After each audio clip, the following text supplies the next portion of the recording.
महत्वाची बातमी समोर आली आहे। पुणे रेव पार्टी प्रकरणासंदर्भातली ही महत्वाची बातमी आहे। सर्व आरोपींना 2 दिवसांची पोलीस कोठडी सुनावण्यात आलेली आहे। आताची महत्वाची अपडेट, पुणे रेव पार्टी प्रकरणातली सर्व आरोपींना 2 दिवसांची पोलीस कोठडी सुनावण्यात आली।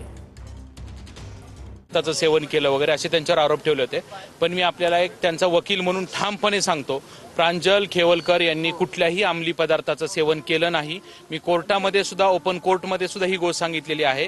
माझे मेडिकल रिपोर्ट्स पेपर्स ज्यावेळेस येतील, ब्लड सॅम्पल्स येतील, त्यावेळेस लक्षात येईल प्रांजल खेवलकर यांनी कोणत्याही प्रकारचं अंमली पदार्थाचं सेवन केलेलं नव्हतं। त्याचबरोबर इतर जे आरोपी होते, माझे सहकारी होते, त्यांनी त्यांच्याही आर्ग्युमेंट वगैरे त्याच्यामध्ये युक्तिवाद केला। प्रांजल खेवलकरांच्या बाबतीत जर सांगायचं झालं तर त्यांच्या विरुद्ध यापूर्वी देखील 2 वेळा अशा प्रकारचा ट्रॅप झाला होता। डॉक्टर प्रांजल खेवलकर ज्या हॉटेलमध्ये राहिला होते त्या हॉटेलमध्ये जाऊन रेकी करण्यात आली होती। रेकी झाल्यानंतरून कालच्या ह्याच्यामध्ये त्यांना स्पॉट करण्यात आलेलं आहे। हा सगळा प्लॅन्टेड प्रकार आहे। जर प्रांजल खेवलकरने अशी कुठली रेव पार्टी केली असती किंवा काय केले असते तर त्याच्या ब्लडमध्ये तुम्हाला अंमली पदार्थ किंवा ड्रग्सचं सॅम्पल मिळून आलं असतं। परंतु मी जे क्लायंटकडून इन्स्ट्रक्शन घेतलेले आहेत त्यांनी सांगितलेलं आहे की मी अशा प्रकारे कुठल्याही अंमली पदार्थाचं, ड्रग्सचं सेवन केलेलं नाही। तुम्ही युक्तिवादात असं म्हणत आहे की ट्रॅप आहे आणि राजकीय द्वेषातून पण सुद्धा हे केलं असं तुम्ही युक्तिवादात म्हणता? नाही, हे बघा, मी कुणाचं नाव घेत नाही त्याच्यामध्ये, परंतु मी एवढं माझ्या क्लायंटनी जे इन्स्ट्रक्शन दिलंय त्याच्यामध्ये मी सांगतो की हा एक बनावट आणि फसवणूक करून अडकवण्याचा केलेला एक खोटा प्रकार आहे। याच्यामधून सत्य बाहेर येणार आहे। ज्यावेळेस माझं ब्लड सॅम्पल येईल त्यावेळेस माझं निर्दोषत्व सिद्ध होईल।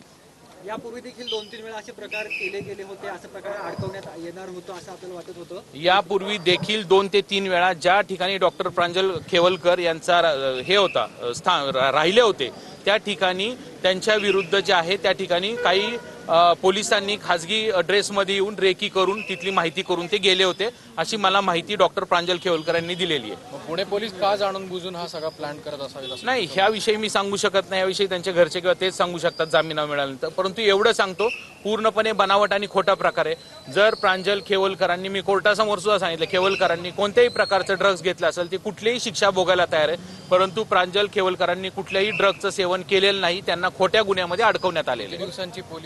2 दिवसाची पोलीस कस्टडी देण्यात आलेली आहे। त्याच्यामध्ये पूर्ण प्रांजल खेवलकर हे पोलिसांना सहकार्य करतील, पोलिसांना जी माहिती आहे ती देतील आणि त्याच्यातून जे काही निष्पन्न होईल ते सत्य आपल्या समोर येईल। पोलिसांनी म्हटलंय की आरोपी क्रमांक 1 आणि 5 यांच्यावर या गुन्हे दाखल आहे। पूर्णतः बनावट आहे। प्रांजल खेवलकर, डॉक्टर प्रांजल खेवलकरवरती कुठलाही पूर्वीचा गुन्हा नाही, कुठलेही हिस्ट्री शीटर नाहीत किंवा त्यांच्या विरुद्ध कुठलेही बनावट असे किंवा फसवणुकीचे किंवा अंमली पदार्थाचे एकही गुन्हा दाखल नाहीये।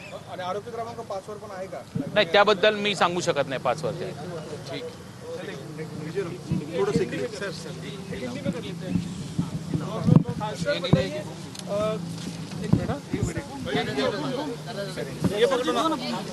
लावू कुठे?